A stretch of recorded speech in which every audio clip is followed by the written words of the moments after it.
Good morning. Kerry here on our tribe outside. Well, today we're going to go to the Natural Caverns here just north of San Antonio. Hope y'all are having a great day. I know we're going to make a lemonade out of the lemons that we were given. It's going to be a great day. What do you think, girls? Yeah! All right. We'll see you when we get there.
So what do you think so far? It's pretty cool. Yeah. Really cool. I'm having a lot of fun. Yeah, it beats sitting in a truck for the rest of the day, huh? Yeah.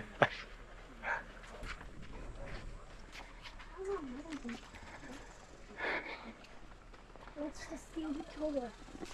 Let's go walk.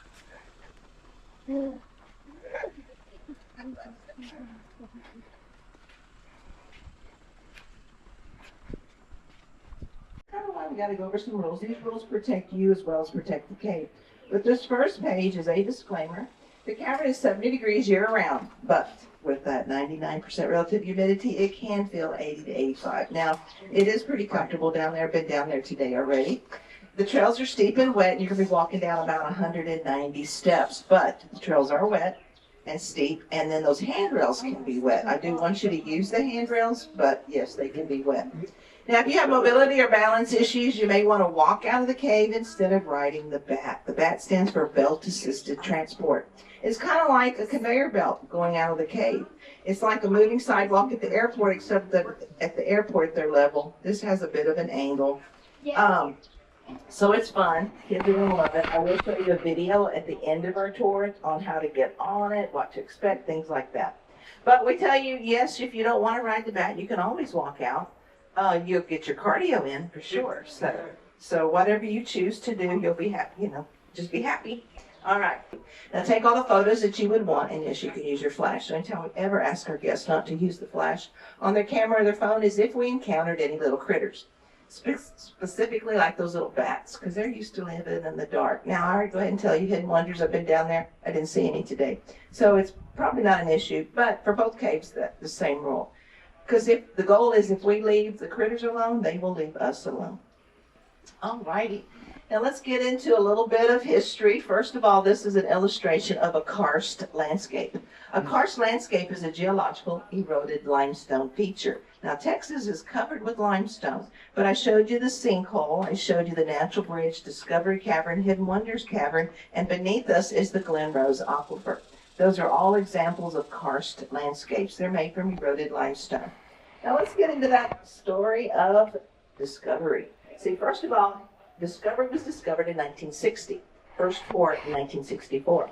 About 1966, the Wiest family, that's the family that owns this property, they began to wonder, what if there's a cave over here? See, from the sinkhole, discovery runs north. This area runs south of the sinkhole. So they thought, maybe there's a cavern over here. They did a property search, found no natural opening. Remember, discovery actually had a natural opening that those explorers went through to discover the cavern.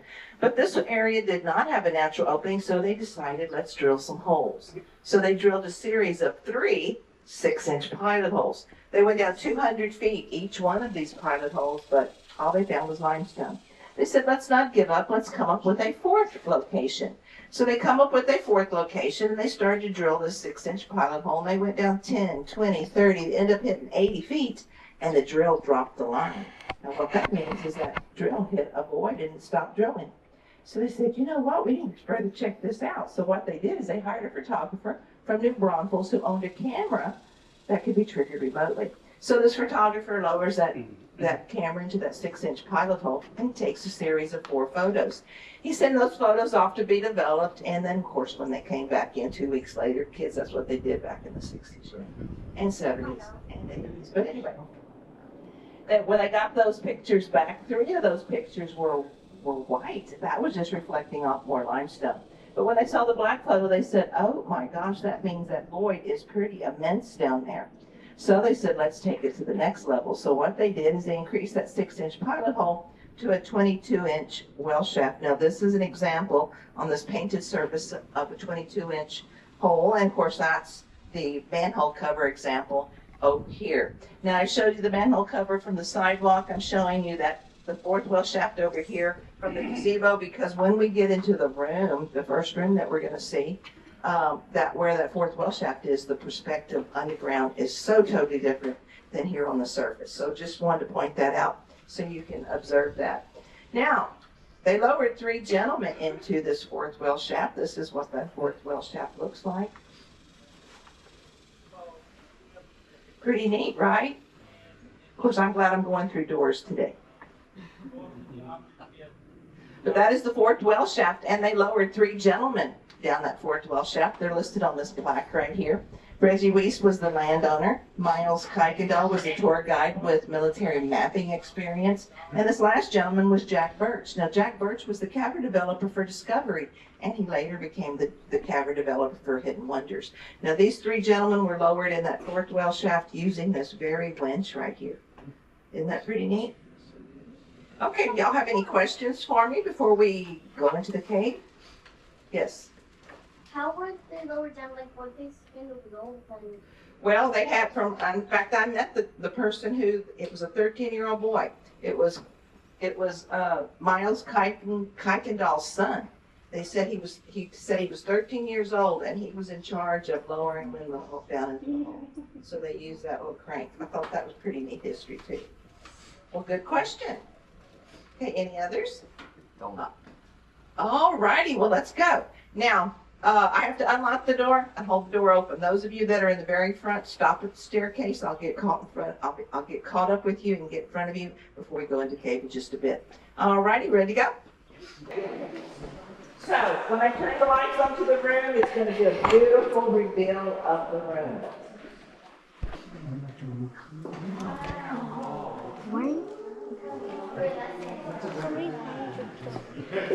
Isn't it beautiful? It looks like a dry one's up. Now, like I said, this room is 100 feet high, 80 feet wide. The ceiling above us is 25 feet thick, and we are standing 60 feet below the Earth's surface.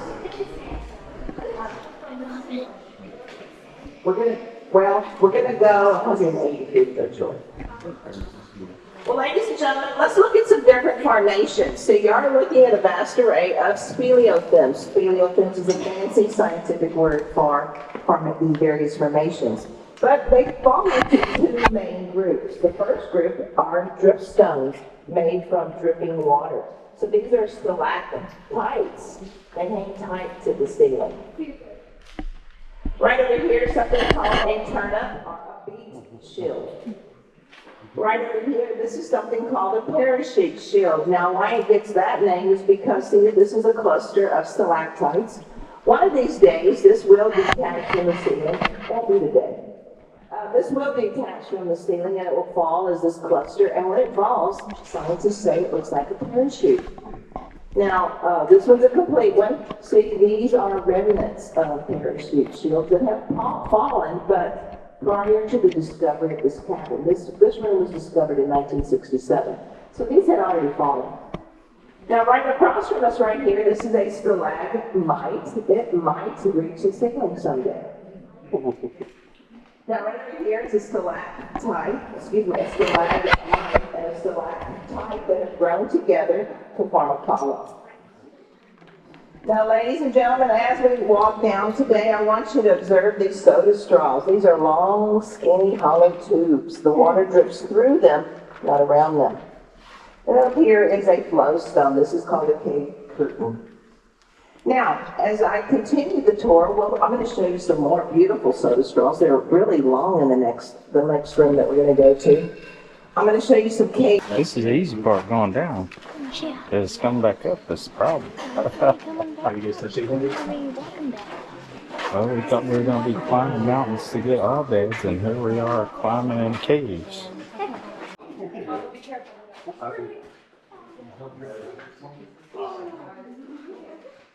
No.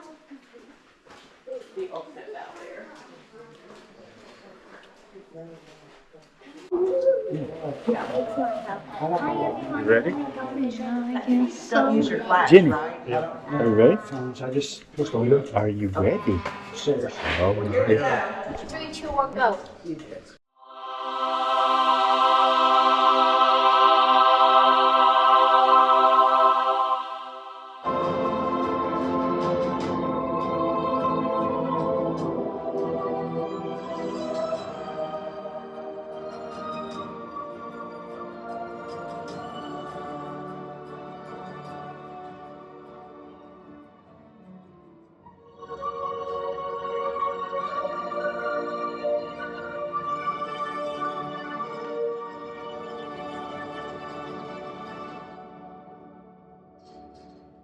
Whoa.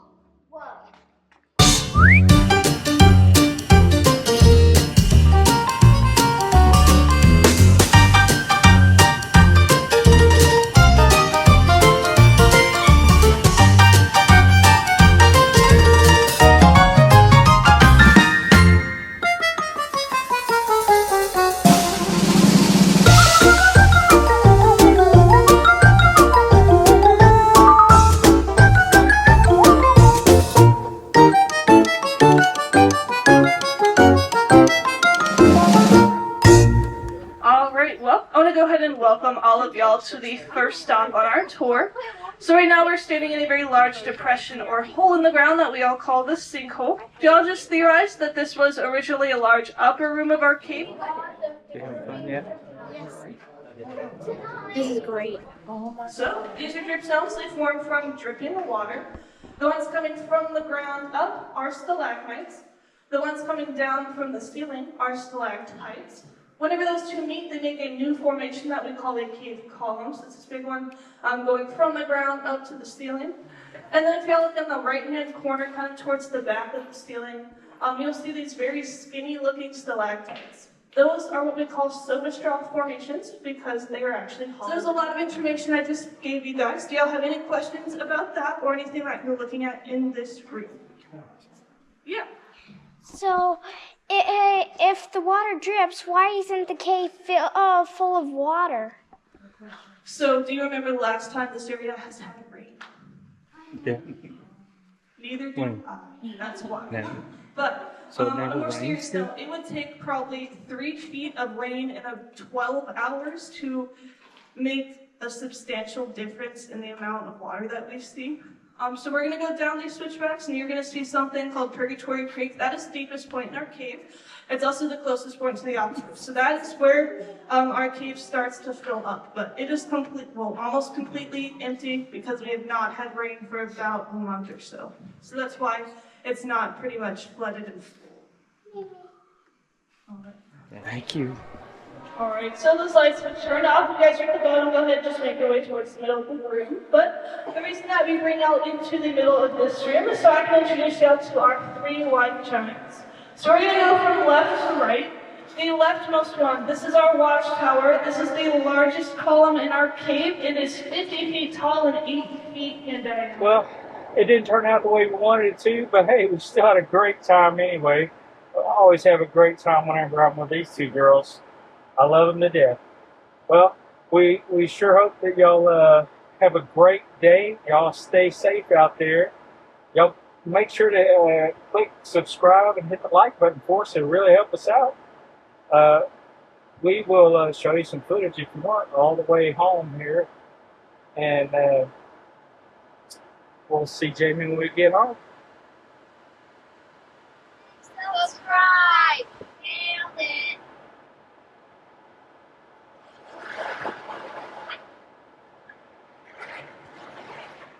Where is that button? How do you roll your R's, Jitty? No, you put your tongue on the top of your mouth and you go, "Rrrr." That's crazy. Crazy, I say. That's crazy. Oh. I can't do it. It's just. Sometimes I can't do it.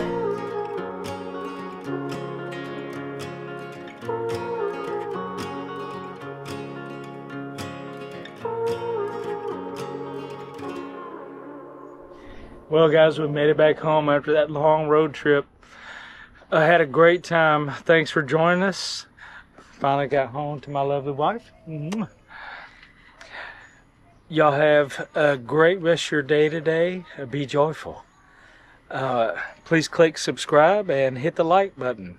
Click subscribe. Nailed it. See you next week.